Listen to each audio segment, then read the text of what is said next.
Episode H42-1 XC 9048, recorded 27th of the 8th 85, TX 23rd of the 9th 85.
Hello and welcome to my Wonder World. First up today, a really exciting story about a true incident that's very close to my heart, as I was involved in a similar situation.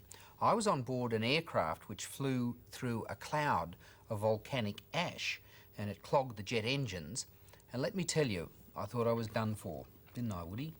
A week before, another aircraft also experienced the same drama, and that is now the subject of a book called All Four Engines Have Failed, and to the credit of the pilot and the crew, the plane did not crash, although that's not what the passengers thought. They were convinced that the plane would crash. Now, reporter Brett Clements interviewed the captain of that aircraft, and he even interviewed me.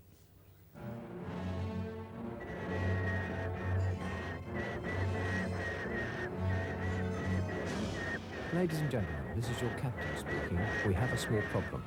The small problem Captain Eric Moody was referring to on the night of June 24, 1982, was that all four engines of his Boeing 747 had failed, and for 13 agonising minutes, the 263 people on board thought they were going to die. Now, this book called All Four Engines Have Failed is the true and triumphant story of flight BA 009.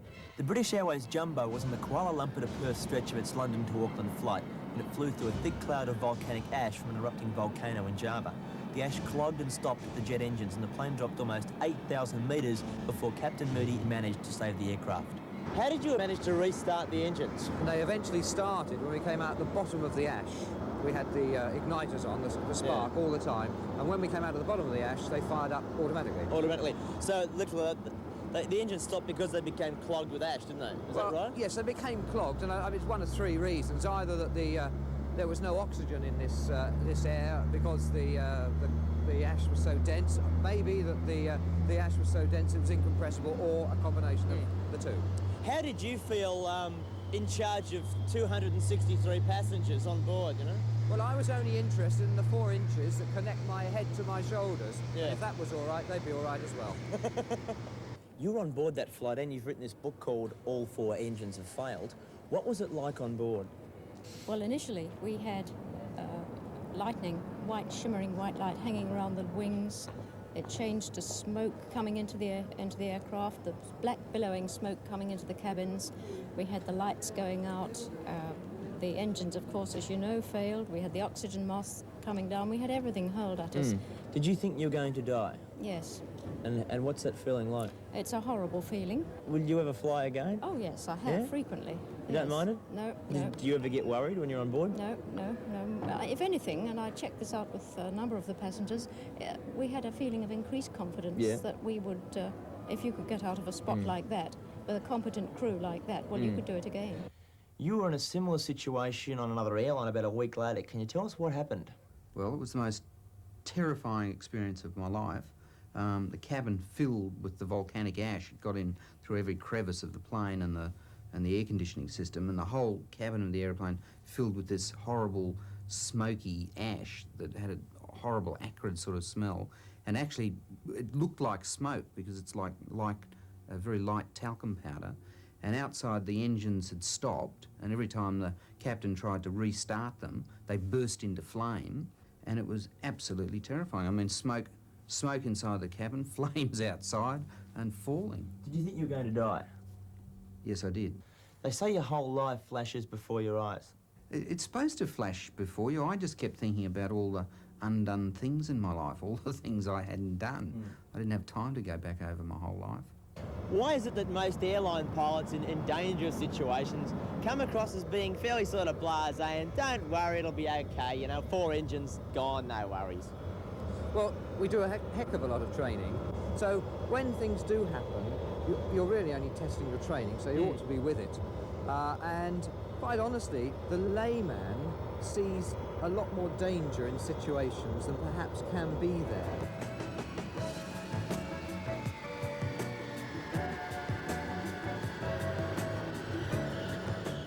Well, I was never so glad as when we landed, but both of those incidents really were extraordinary.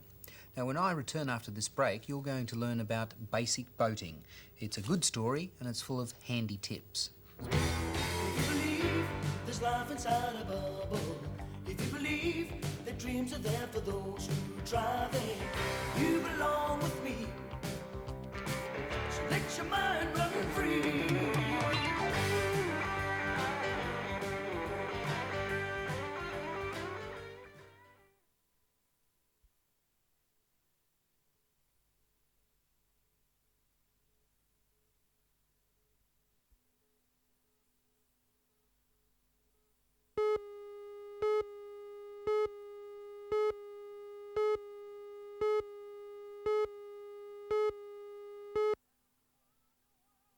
Simon Townsend's Wonder World. When I bought a speedboat one time, the first thing I did was to have lessons on how to operate and control it, because it's really surprising the number of people who own boats who know how to steer them but don't really know much about controlling them in sticky situations. Now, much of it, of course, is common sense really, but it is best to have proper instructions. Reporter Philip Tanner looks at basic boating techniques. Tip to shore, do you read me anymore? This line is bad and fading. Ship to shore. A lot of people own boats, but how many people actually know how to handle them properly? Well, everyone has a general idea how to handle a boat, but a lot of these simple practical ideas haven't been taught properly. My aim now is to try and reintroduce basic knowledge in boating. And is it simple to learn? Very, very easy to learn how to control a boat, a powerboat. Right. Well, most people can actually steer it and do all that sort of stuff. What about the other sections of it?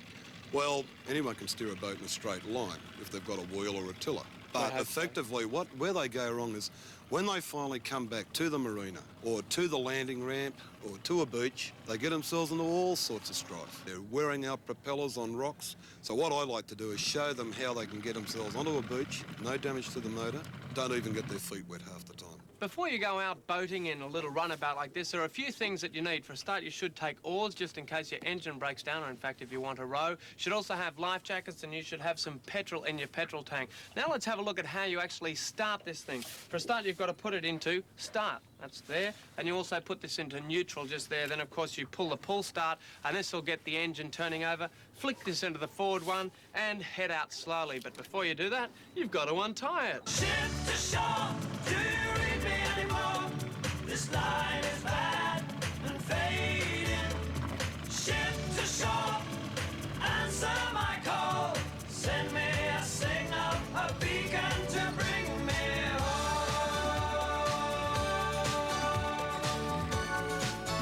Oh, the whole purpose of this next exercise is to, in fact, beach a boat without getting your feet wet. What you do is you come on in, you come in fairly slowly, but then you release the anti-reverse lock, which is on the outboard engine. Then, of course, as it hits the sand, the engine itself will lift up. That way you can roll into the beach, climb over the nose, pull it up, and you won't even get your feet wet.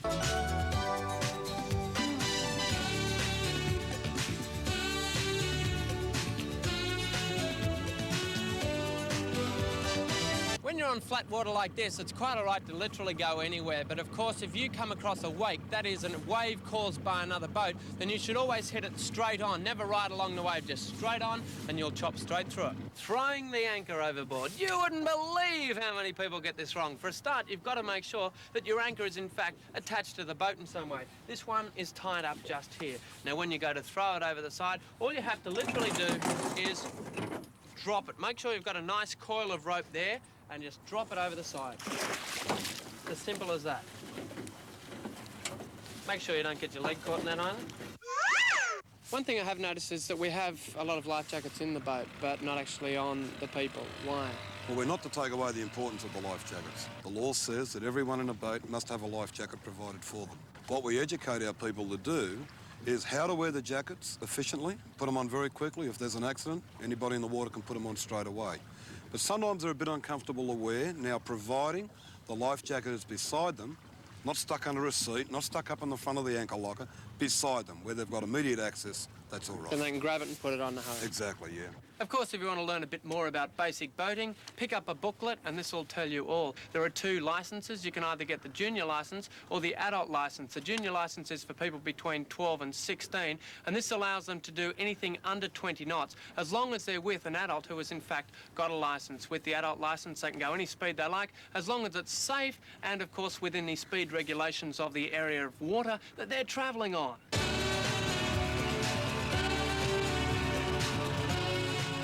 Very good advice from that guy, Leif Anderson. We've got more for you coming up. I'm going to tell you what a date in August has in common with horses all around the world. If you believe there's life inside a bubble, if you believe that dreams are there for those who try them, you belong with me. So let your mind run free.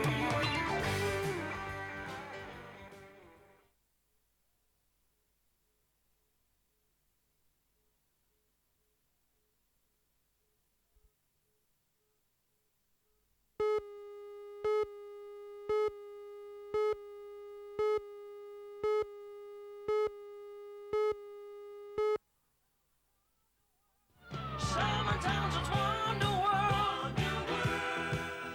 How do you tell the age of a horse? Dun-dun-dun. You must know. How do you tell the age of a horse? Well, you look in its mouth. That's because horses have rings on the top of their teeth, and each ring represents a year. So next time you look in a horse's mouth, amaze your friends by telling them its age. Anyway, what is it exactly horses do on their birthday? I sent reporter Melinda Rutter to find out, and she came up with an incredible piece of information. All horses celebrate their birthday on the same day. Here's more. Happy birthday to you. Happy birthday to you. Happy birthday, dear horses.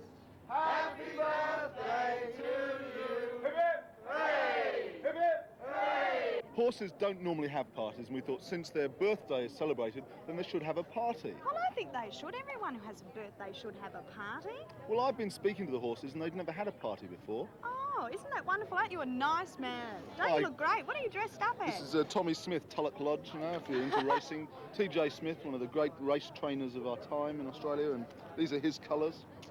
Purple and green? He's colourblind. Right.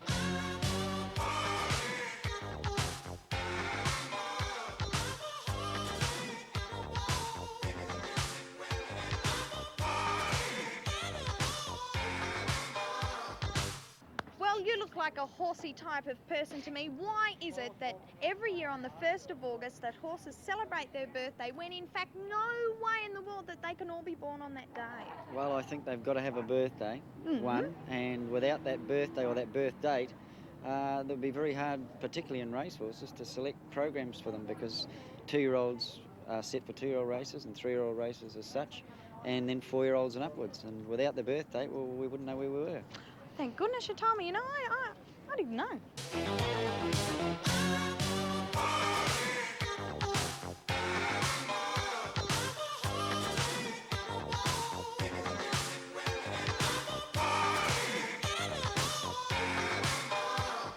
Now, what would a birthday birthday party be without a birthday present, right? Well, here's your birthday present. It says, quit horsing around. Don't want to be a nag, just have a happy birthday, okay? What's this? Ooh, an apple. When the room starts pumping like a train running wild, and the night is alive with music, I get up on the table, I get down on the floor, got the fever and I just can't seem to lose it. At a party, you've got to have party food, right? So there's nothing better than pancakes and lemonades, and this guy eats it. Ah! Here, you better do it. He'll go crazy.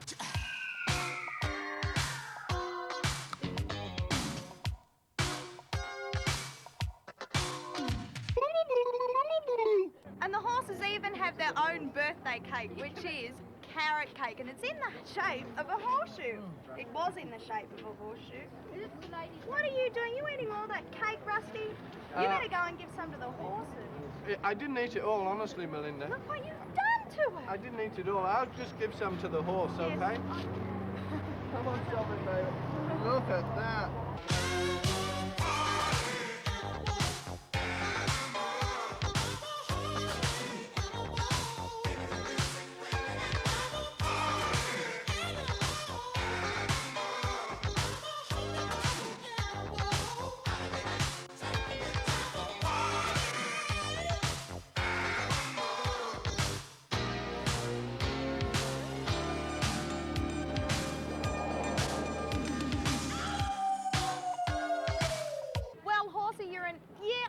Happy birthday. What a great party that was, huh? Hey, I didn't know it was fancy dress. No. Have you got a problem that has just got you beat? Have you got something that needs solving but you got nowhere to turn to? Well, I think that you should turn to this person. Dear Danny. Hi. I can't believe this girl took this bet seriously. Dear Danny, my friends bet me that I couldn't find a boyfriend in 4 weeks' time. They've all got boyfriends, and they say that if I want to be their friend, I have to have one too, so we can all go out together. How can I find a boyfriend? Signed, Hopeless. Quite frankly, I reckon it's a stupid bet, but you've obviously taken it seriously. So, there's hope yet, Hopeless. Fix yourself up real pretty. Makeup, the works. And remember, nothing comes easily. You're probably going to have to look around. And if you don't find anyone, I suppose you could try hiring a boyfriend. But your friends sound very silly to me. So, if all else fails, go after their boyfriends. And remember, I'm Dear Danny, and I'm here to help. See you later. If all else fails, go after their boyfriends. Danny's going to get into trouble over that one. When I return after this commercial break, I'm going to take you to an Australian art gallery with a difference. It's a gallery that's out in the open. If you believe there's life inside a bubble, if you believe that dreams are there for those who try them, you belong with me. So let your mind run free.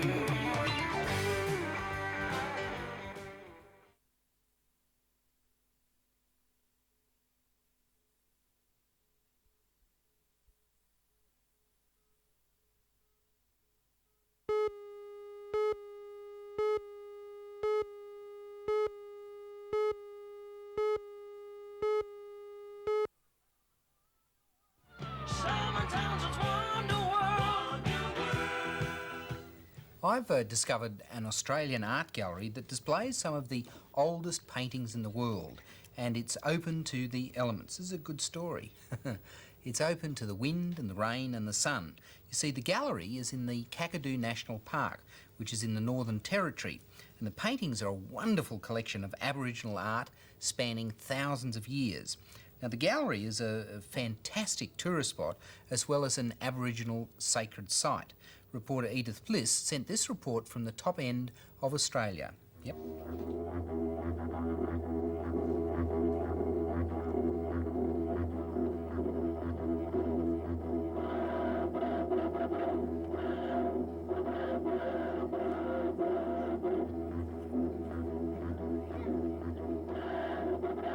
If ever you visit Darwin, you must take the time to come to the Cockatoo National Park. It's only an hour's flight away, and if you're an art lover, you're going to see some of the oldest forms of art in the most beautiful natural galleries in the world.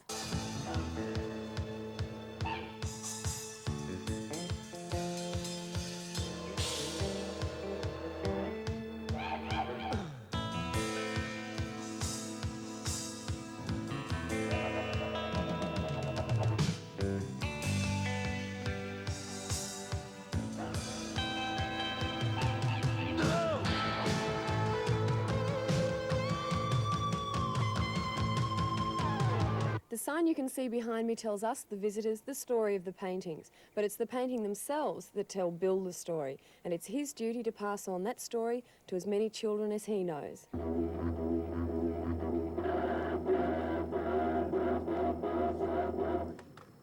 The painting behind me, showing the stick man with the lumps on his body, is a message telling all about measles or chicken pox. What happens, of course, when you get measles or chicken pox is that your body comes up in lumps. And now that painting is there forever to tell future generations about it. Bill, is there one man in the tribe who is the artist, or does everybody paint? Everybody. Everyone paints. What about the women? Are they allowed to paint? Yeah, they used to paint it. Right. Well, what do you paint with? What's given us all that lovely red colour? Red ochre, And where do you find that? river, creek, What about all the white? Is that clay as well? white clay, yeah. Is there anything else you can use to paint with? Might be yellow, And will that last forever on the rock? yeah. But they've been here for a very long time. I reckon 42,000 years. 42,000 years. I reckon. But I reckon more than that. I reckon. Present-day Aboriginals say that the paintings on this ceiling are some of the earliest ever done. They fall into the category, speaking of style, of Mimi paintings. And that's because they weren't painted by man, they were painted by Mimi, the spirit who is said to live in the rocks. The characteristics of this style are that generally the Mimi paintings are painted in only one colour, and the stick figures portrayed in the pictures are the Mimi themselves. For those of you who are doubting Thomases and don't believe Bill's story about Mimi spirits painting on the walls, have a look at this work of art. It was either painted by a very tall man or a man with a ladder. This is the second most common style of painting, and it's been given the common name of X-ray painting, simply because when an animal's portrayed, part of its internal anatomy, in other words, what's inside, is also shown in the picture. And if you look closely at this picture of a barramundi, you can see the spinal column, and you can also see that it's swallowed a smaller catfish and it's inside its stomach. Out here nothing changes, not in a hurry anyway. You can feel the endlessness, the coming of the light of day. We're talking about a chosen place. You wanna sell it in a marketplace? Well,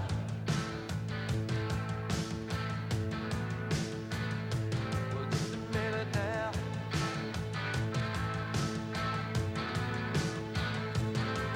Standing on solid rock, standing on sacred ground, living on borrowed time. A new style of painting emerged much later than Mimi and X-ray, and it came with the first sightings of the white man, and the name given to this style has been contact. And it's rather ironic when you think that the Aborigines' most common symbol, along with the white man, was his gun. Wasn't long before they felt the sting. White man, white law, white gun. What causes damage to the rock paintings? There are a number of agencies, Edith. Water's probably the most important one, wasp nests, and well, people are a potential source of damage. Do people often touch the paintings? We've found, unfortunately, they do to some extent. That's why we've had to put up a few barriers and signs and things like that. I mean, most people don't do it out of any bad intent, just being curious, but it's not going to last if that keeps going on. Is there any other measure you can take to preserve the work? Well, we've installed a lot of silicon drip lines on a number of the sites where we just stop the water from running in during the monsoonal storms in the wet season onto the art, just make the water fall down before it does any damage. And I guess trying to raise people's consciousness about the whole thing, just getting them to understand how important the art is. Bill, what would happen if I were to touch one of the paintings and try and rub some of the paint off? We might get sick. I'd get sick, would I? Who would be punishing me? Might be Mimi, might do, because what I'm doing, I teach you, don't touch, because what he punishes, he'll come to me. Because you didn't teach me not to touch? Yeah.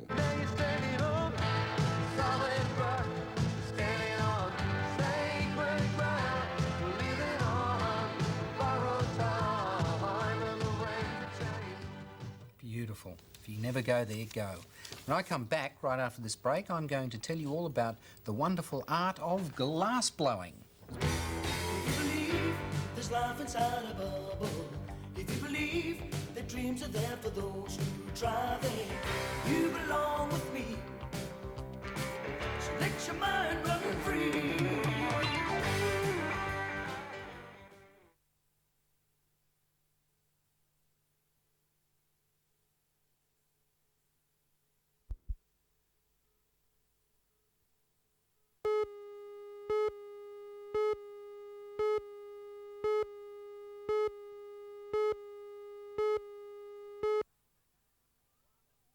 Simon Townsend's Wonder World. Glass really is quite an amazing substance. It starts off as sand and then it's heated to form a liquid, and then it's worked to make items such as bottles and jars and mirrors and windows and so on. But glass is not only used for practical reasons, it's also made into works of art. And I asked reporter Philip Tanner to do this story to show you just how glassmakers make glass items. This is just sparkling.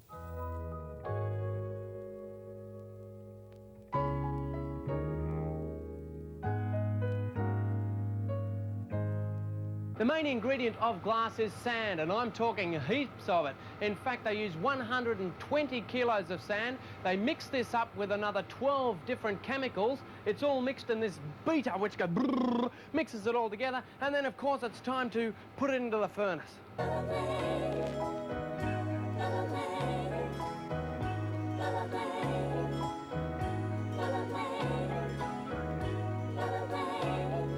Okay, your glass has been in the furnace for 12 hours, it's melted and it's ready to have some colour added to it. Now the colour comes in three different forms. You can either have chips, you can have powder, or you can have these large rods. And what you do is you lay out the colour onto this marvering table. You remove the glass from the furnace by the use of a rod and roll it, or as they call it, marver it. This rolls in all the colour into it. Then you put it into the reheating oven, then come back out, marver it again, and then it's time for its first blow.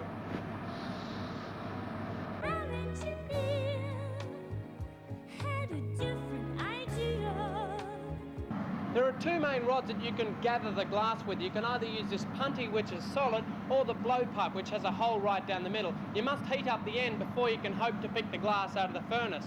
Now with a particular blowpipe, which is this one here, once you've got it there, you simply give a little blow into there, and what happens is your cold air goes into there, you put your thumb over the end, and the air can't go this way, it expands and of course forms a little bubble out of the glass. Why did you get into blowing glass? I was at art school doing photography, and while I was there I went into the glass department and had my first experience at blowing glass, and it was just the sheer magic of working a material, working a fluid, a liquid. There's probably about 50 glass blowers in Australia working in small studios like this, and about half of them would make their own glass. The rest would use cullet, which is broken glass from factories or milk bottles or beer bottles. Is it a difficult art? Yes, it'd take you a long time to learn to do it.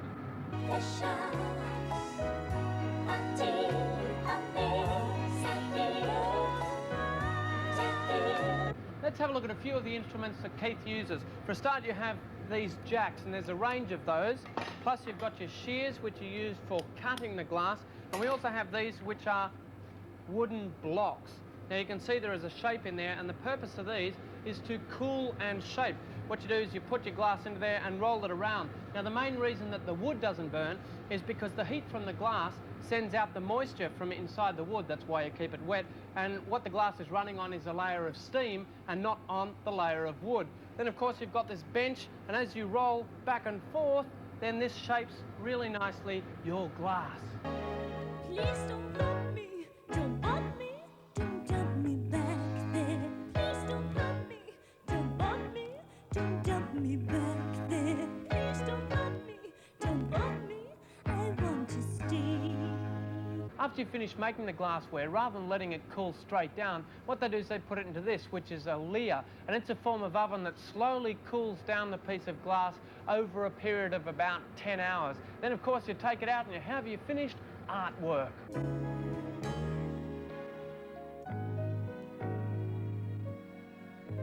I really admire that guy. I really love glass. Beautiful glass. It's music clip time, and this next clip features one of my favourite actresses, Audrey Hepburn. It's an amusing clip with some very clever effects. Look for the guy playing the accordion. He moves away from the instrument and it stays exactly where he's left it, suspended in mid-air. I like the girl too. She has a great face and looks wonderful in all the different clothes and hats. Let's now watch Audrey by that vital group, the Vitabeats.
The Vitabeats, I like them.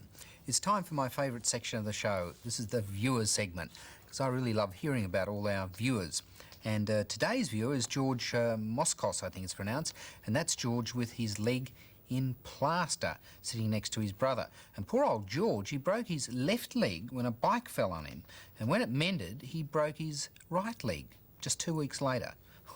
Poor old George. Gee, you've been in the wars, George.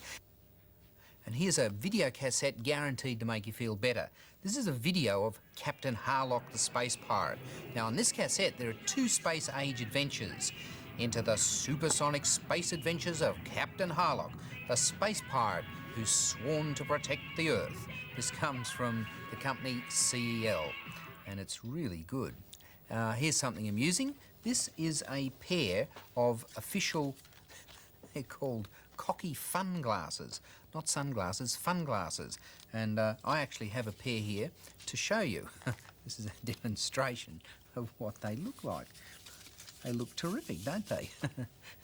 And you don't even look silly in them. These come from the company called Dynamo House.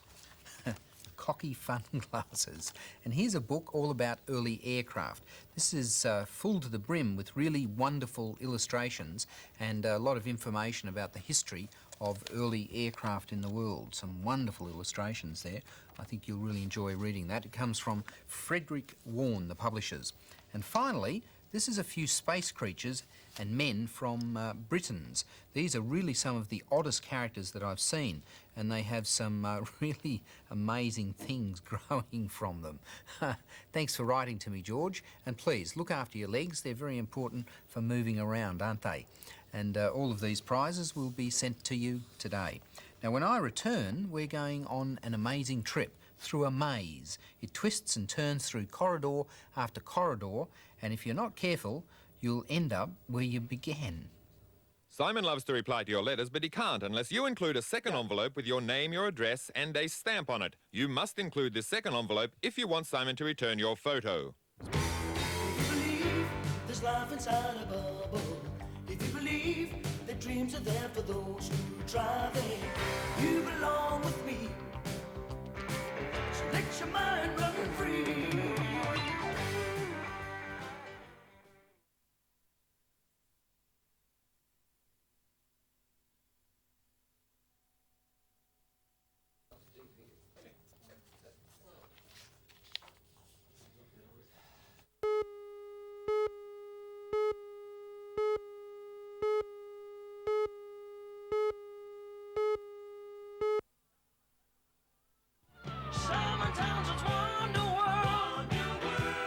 In this Wonderworld book here is a maze.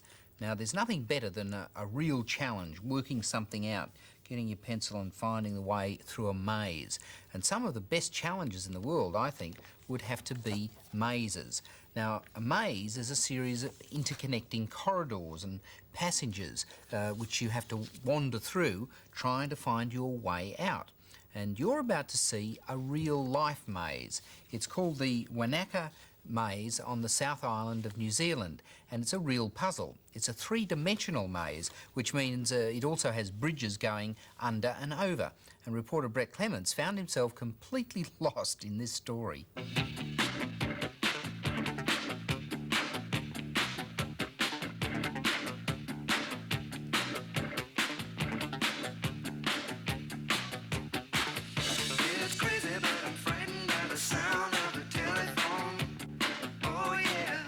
Tells you to get lost while you're in Wanaka in New Zealand on the South Island, well, it is really easy. You just wander into that contraption down there. That's one of the world's biggest mazes. 1.5 kilometres of passageway.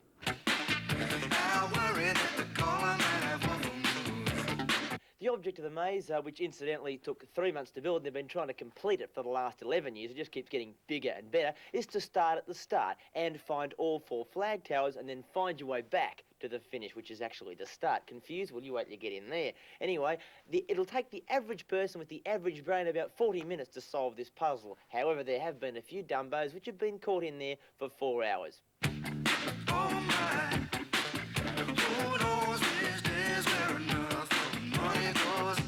There are about 70 different intersections in the maze, and about 40,000 tourists come here each year. Only about 20,000 work it out. The other 20,000 either cheat and dart out an emergency gate or give up and crawl under here.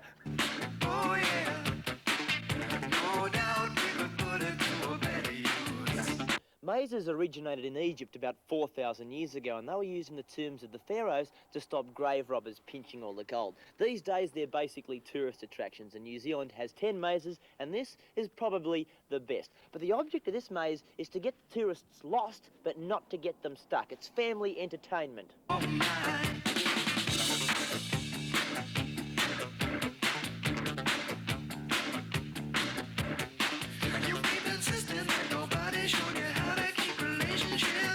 All you do is you just go about 100 metres that way and take the first on the left, right? On your son. What a cruel person. Anyway, the maze is a 3-dimensional maze. That means there are bridges going over the top and passageways underneath. And it's built of timber. Now, which way did they say to go? Your daddy made a real good try. Oh, my. What took you so long? Don't get lost. Anyway, the maze has won a New Zealand Travel Enterprise Award. It's only $2.50 to come in here and get lost. And if you're not confused enough already, you can go and see the world's only puzzle shop.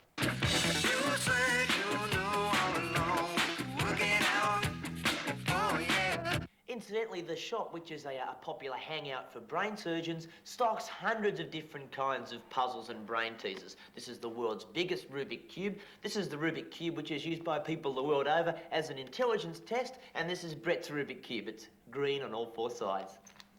So I can't lose. Green Rubik's Cube. This music clip coming up now is really magic. It's called Since Yesterday, and it's by Strawberry Switchblade. Now, Strawberry Switchblade are two really zany girls who look like little puppets or dolls, and the whole music clip is coloured polka dots. And we see the girls through coloured dots that move all over the screen, and now and then some of the dots seem to stick to the girls. It's really crazy. It's great fun to watch.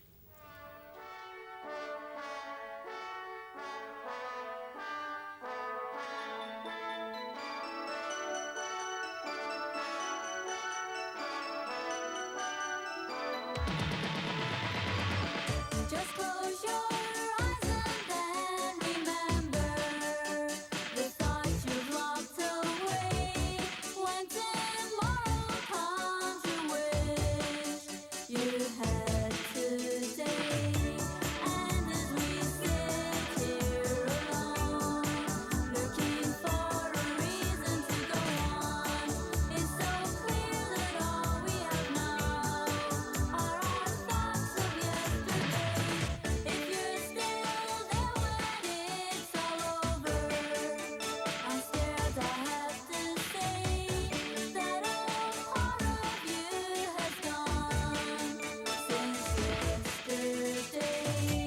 And as we sit here alone, looking for a reason to go on, it's so clear that all we have now are our thoughts of yesterday.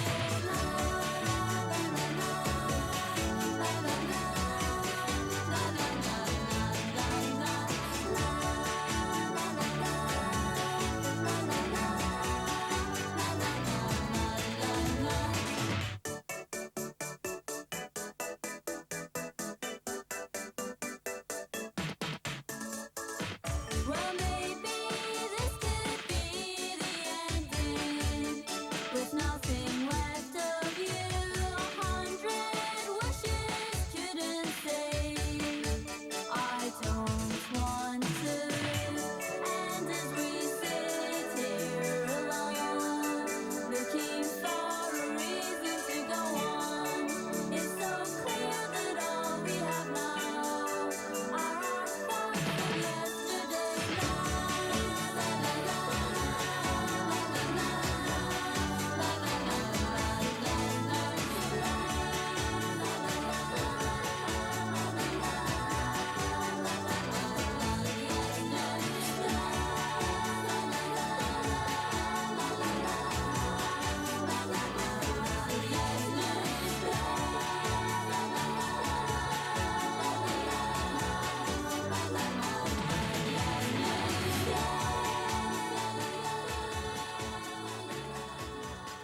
Different, I guess.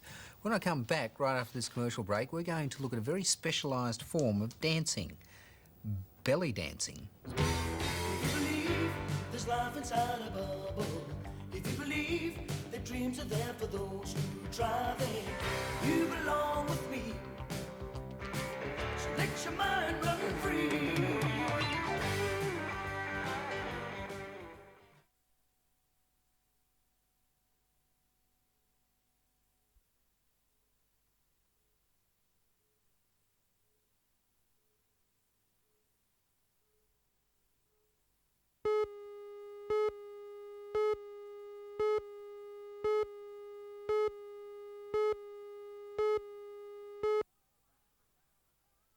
Simon Townsend's Wonder World. You'll like this.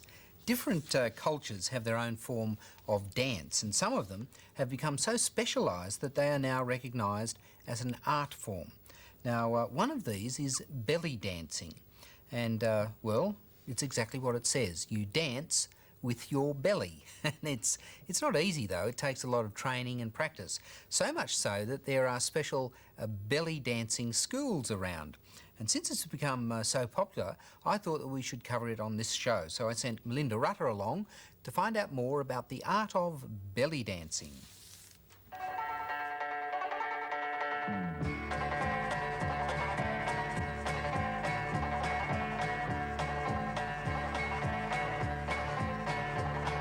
Belly dancing is believed to have started in ancient Islam, but in the ancient Egyptian times, they would actually belly dance in birth chambers to help with the birth. Now she dancing, going through the movement, swaying to and fro. Body moving, bringing back a memory, thoughts of long ago. Belly dancing is a lot different to any other forms of dancing because what they do is use their torso more than they use their legs and their arms. See the girl with symbols on her fingers entering through the door. Ruby glistening from her navel, shimmering around the floor. Bells of beat go ting-a-ling-a-linging, going through my head. So whereabouts did you learn to do belly dancing? Well, I learnt in Egypt and England and also Australia. So it's an international Yeah, sort of a sort way of to an learn. international thing, yeah. Is it very hard to learn? Like, how long does it take? Well, some people have a natural talent and they learn very quickly, but there's some others who just don't learn. How long did it take you to learn? I studied for about 3 years. What about you? Yes, about the same. Hope for me yet, huh? Sure is. Maybe, I think, a year. Oh, I'm not as bad as I thought. Stop, stop, stop all the dancing, give me time to breathe. Stop, stop, stop all the dancing, or I have to leave. A belly dancer's outfit hasn't changed for yonks. You see, they've been wearing the same outfit for centuries. I hope you've kept it in mothballs, but let me tell you this, it was actually moral to show the belly button, so that's why some of them have a piece of stocking over their stomach. And the ruby in the stomach, well, that was created by Hollywood. They don't wear that at all. She had a ruby on her tummy and a diamond big as Texas on her toe. The coins on the outfit tell a great story. You see, they start dancing when they're really, really little, and if they're good, lots of people throw coins at them. So they sew them onto their outfits, and when they get older and want to get married, well, that's their dowry.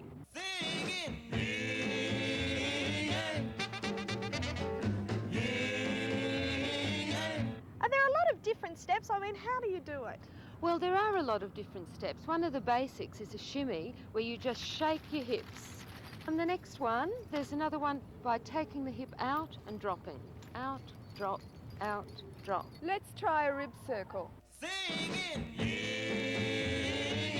There's a tummy roll. You just roll your stomach.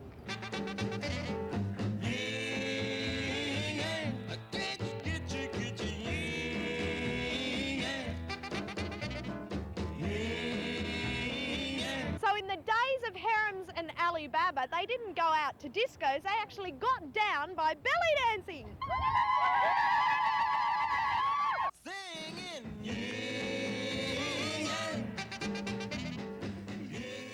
There you have it, belly dancing. That kept your interest up, didn't it, mate? That story actually came as a result of a letter to me from a charming little girl called Mandy, who goes to Kambala School, and she wrote requesting that story. It's good. Well, till next time, it's goodbye and farewell, and I'll see you soon, and cheerio, and as my dear friend here says, boo boo, see you later. And as you'll gather from all of that, we've run out of time, but there's always just enough time to say, yes, the world really is wonderful. Bye.